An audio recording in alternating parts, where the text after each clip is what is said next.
All right, good afternoon. Here to talk through a very specific use case. So I had a customer recently ask, hey, I would like an OT specific solution that, we have a vaulted account that we need to give to, um, OT vendors as they come in. And after they use it, release it and, have a kind of an authorization workflow for how that vendor gets access to the environment. So we're going to walk through that use case. I'm logged in. I'm logged in as the as Alexandra Klein. She's my OT user that I use for a lot of my OT demos, and she is in charge, in particular, of this site in Chicago.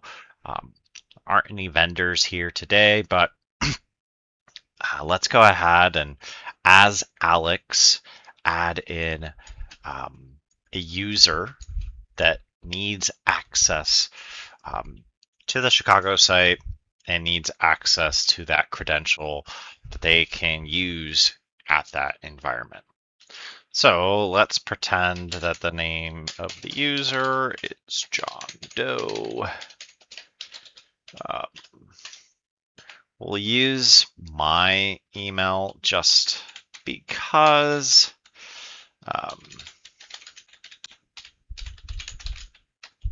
we can only have so many email addresses, and we'll send a password reset link. Okay, awesome. Very simple, very straightforward. So it's going to send that access request to the end user. Very easy, very simple and straightforward. If you want the users to come through some sort of, have them fill up their own form, something like that, we can do that as well. Okay. And now that I've gotten the email and actually set a valid password, the next step for, again, still Alexandra Klein, this is still my OT approver for that Chicago site, still has to hit that approve account. Again, it's all in how you, and so the user is approved, the user is not an administrator, they have an expiration date. That's just because anybody that gets added into this vendor group has 30 days expiration, which I can certainly show from an admin perspective. Again, my user in here is an admin for the Chicago site, not an admin for the PRA environment. So they can make changes here to like the registration form. If they want, they can send that link to users that want access. They can add users and they can approve users or make changes to the users that are part of this vendor group and only a part of this vendor group, such as setting a new password or resetting any kind of passwordless authenticator that the user may have. All right, so I've sent the user the link, or the user already has the link from the password reset. Now that they're live in here, and now it's just a matter of them logging in.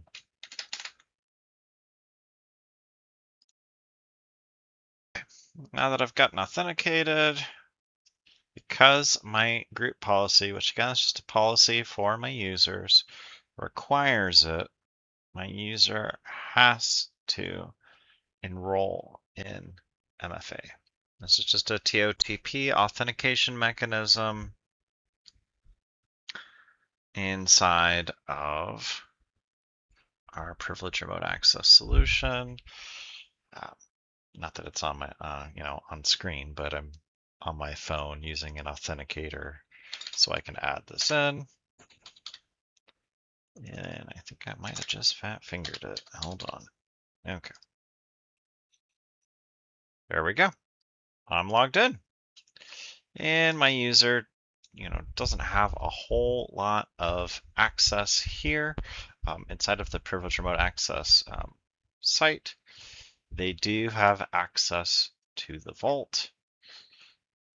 Here is that credential that they can check out. Copy that to the clipboard, go use it, in that OT Chicago environment. And then when they're done, they can check it back in. And upon check-in, that vaulted credential will change its password. There you go. Quick refresh the page. Password is brand spanking new. All right, last thing to show. So I'm now in the console as me, Chris Weaver, the actual admin of the Privileged Remote Access application. With that, I do have some additional values and settings that I can change that the vendor approver or vendor admin is not able to do so. One, I can actually change the settings for the vendor user expiration and whether I want to delete them after a period of time of them being expired. I can set network restrictions. Not something that the vendor approver, like the site admin, like the Chicago site admin, should be setting, right? That's a job for the person and the folks involved managing the privileged remote access application itself. Can still do a lot of the things that the approver can do, but generally speaking, we want to offload that work to the folks responsible. As a privileged remote access admin, I don't know John Doe. John Doe works for Rockwell or Siemens or whatever OT vendor.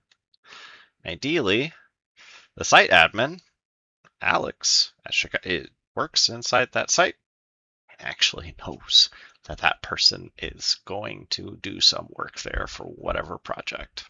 All right, now, as the administrator, there's some things that I'm interested in outside of setting those settings here. I'm also interested in some of the reports. I want to be able to have an audit trail that I can show my management, my leadership for when that user was created, right? And any actions around that. I also want to know from a vault perspective, hey, what are some of those, not only internal users, like I might have some internal OT users, I might have some, vendors in the case of this, right? John Doe came in, checked out the password, and then we see the actual check-in and the password change. And that, if you look at the timestamp, really they could have ordered it in a different way. Literally happened at the same time. All right, there you go.